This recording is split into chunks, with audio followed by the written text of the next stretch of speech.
রাজধানীর রামপুরায় ভোররাতে আগুনে পুড়েছে অটোরিকশার গ্যারেজ সহ বেশ কয়েকটি ব্যবসা প্রতিষ্ঠান। 1 ঘন্টার চেষ্টায় আগুন নিয়ন্ত্রণে আনে ফায়ার সার্ভিসের 6টি ইউনিট।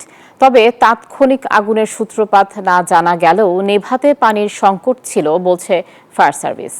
বিস্তারিত প্রতিবেদনে। সেহরির পর ভোর 5টা 20 মিনিট হঠাৎ আগুনে লেলিহান শিখা। দাও দাও করে জ্বলছে রামপুরার পলাশবাগের সিএনজি অটোরিকশা গ্যারেজ। ঘুম ভাঙার পর এমন চিত্র দেখে হতবাক দোকানি ইয়াসিন মিয়া। এই আগুন নেপানোর ওই যে সিলিন্ডার ছিল ওইগুলো তো আগুনে পড়ে নেপানোর মতো অবস্থা ছিল না। ভয়াবহ এ আগুনে কোনো প্রাণহানি না হলেও পুড়ে ছাই হয় সিএনজি অটোরিকশার গ্যারেজ, তুলার কারখানা, ঝুটের গোডাউন। ক্ষতিগ্রস্ত হয়েছে ফার্নিচারের দোকানও। সকাল ভোর 5টা থেকে গাড়ি বন্ধ করে আসার সময় দেখি আগুন ধোঁয়া উঠতেছে উপরে। পরে দৌড়ে আসছি, আসার পরে দেখি পুরো আগুন।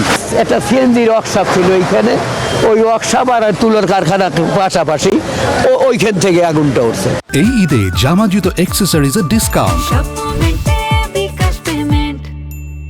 ফায়ার সার্ভিসের 6টি ইউনিটের 1 ঘন্টার চেষ্টায় আগুন নিয়ন্ত্রণে আসে। ফায়ার সার্ভিস বলছে পানি স্বল্পতার কারণে আগুন নেভাতে বেগ পেতে হয়। ঘটনাস্থলে এসে দেখি দাউ দাউ করে আগুন জ্বলতেছে, সাথে সাথে চারিদিক দিয়ে আমরা অ্যাটাক করি। ফার্নিচারের কারখানা ছিল, সেটা ক্ষতিগ্রস্ত হয়। কিছু কিছু ভবনে আমরা অনেক সময় লাগছে তাদেরকে ডেকে তুলে তাদের কাছে পানি নেওয়ার জন্য। অপরিকল্পিত স্থাপনা নির্মাণ প্রতিরোধ এবং ব্যবসা প্রতিষ্ঠানের অগ্নি নির্বাপন ব্যবস্থা জোরদারের আহ্বান জানিয়েছে fire service. Shafia Rasna, news 24, Dhaka.